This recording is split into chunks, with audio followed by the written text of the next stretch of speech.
Zelensky ने कहा था पुतिन को सरप्राइज मिलेगा। अमेरिकी विदेश मंत्री ने भी सरप्राइज का दावा किया था। अमेरिकी दूतावास ने भी हमले की चेतावनी दी थी। तो आप देखिए, बड़ा सवाल टाइमिंग को लेकर भी उठ रहा है, क्योंकि व्लादिमीर पुतिन जो 5वीं बार अभी हाल ही में 5 दिन पहले सत्ता पर फिर से काबिज हुए हैं बतौर राष्ट्रपति, 5 दिन के भीतर यह बड़ा हमला और इससे पहले सरप्राइज की बात कहना अमेरिका की तरफ से और यूक्रेन की तरफ से। यूक्रेन के राष्ट्रपति ज़ेलेंस्की ने कुछ देर पहले ही रूस को व्लादिमीर पुतिन को सरप्राइज की बात कही थी।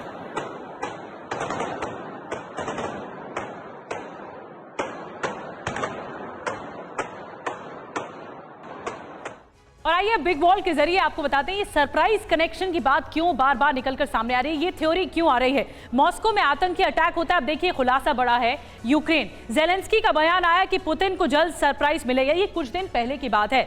वहीं अमेरिका की तरफ से विक्टोरिया न्यूलैंड उप विदेश मंत्री की तरफ से कहा गया कि रूस को जल्द बड़ा झटका मिलेगा। तो क्या इस टेररिस्ट अटैक के पीछे कहीं ये कनेक्शन तो नहीं जुड़ा हुआ?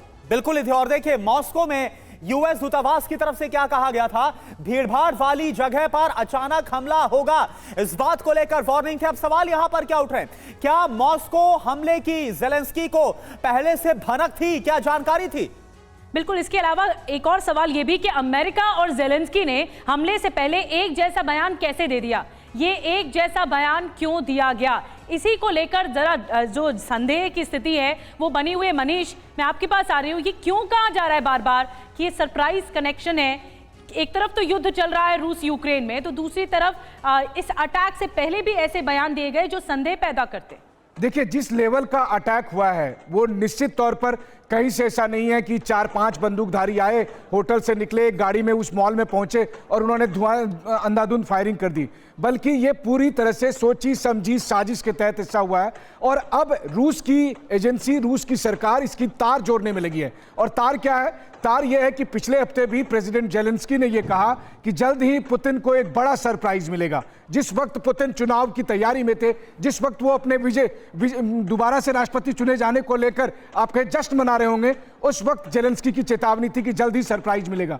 वहीं दूसरी तरफ रूस यूक्रेन युद्ध में अहम किरदार निभाने वाली विक्टोरिया न्यूलैंड ने भी कहा कि रूस को जल्द ही सरप्राइज मिलेगा। तो ये जो सरप्राइज कनेक्शन है, इसको अब एफएसबी और रूस की सरकार जोड़कर देख रही है कि कहीं यो सरप्राइज यही तो नहीं जो मॉस्को में इतना बड़ा भीषण आतंकी हमला हुआ है। जी ठीक है, बिल्कुल, कहीं ये वही सरप्राइज तो नहीं जो कि इस बड़े आतंकी हमले के तौर पर देखने को मिला। और देखिए, हमारे साथ जो खास मेहमान है, अब एक एक करके हम आपका भी रुख करते हैं। Major general Brajesh Kumar sir, आपसे मैं समझना चाहूंगा, सरप्राइज का दावा ज़ेलेंस्की करते और सरप्राइज का दावा अमेरिका की तरफ से किया जाता है, वहां की मंत्री की तरफ से किया जाता है। तो बड़ा सवाल तो यही उठ रहा है कि आखिर कैसे सरप्राइज के बारे में पता था, और कहीं ये वही सरप्राइज तो नहीं जो कि 22 तारीख को बड़े आतंकी हमले के तौर पर मिला है रूस को? करुणा, ये आपकी बात सही है कि ये संदेह ज़रूर होता है, लेकिन मैं ये कहूँगा कि अभी हमको कोई निष्कर्ष पे पहुँचना मुश्किल है। ISIS का कनेक्शन रशिया के अगेंस्ट पुराना है। सीरिया हो, अफ़गानिस्तान हो या चेचन्या हो, या 2015 की जो बॉम्बिंग हो, जिनके एयरक्राफ्ट को गिराया था सिनाई में, या उसके बाद 2017 में जो मेट्रो स्टेशन से सेंट पीटर्सबर्ग में वहाँ उन्होंने विध्वंस किया था।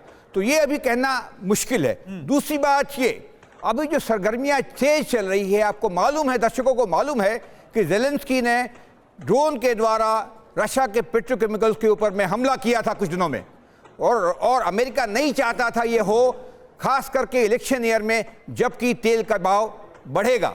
और तीसरी बात, अभी बहुत तगड़े बहुमत के साथ में ये जीत के आए हैं पुतिन साहब। क्या पुतिन के इमेज को डेंट करने की बात है?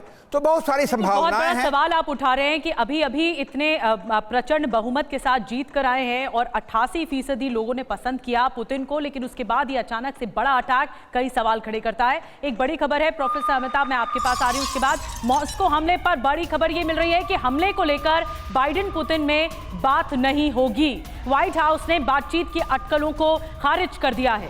देखिए, बहुत बड़ा डेवलपमेंट है कि व्हाइट हाउस ने बातचीत की, कोई भी संवाद की अटकलों को खारिज कर दिया है।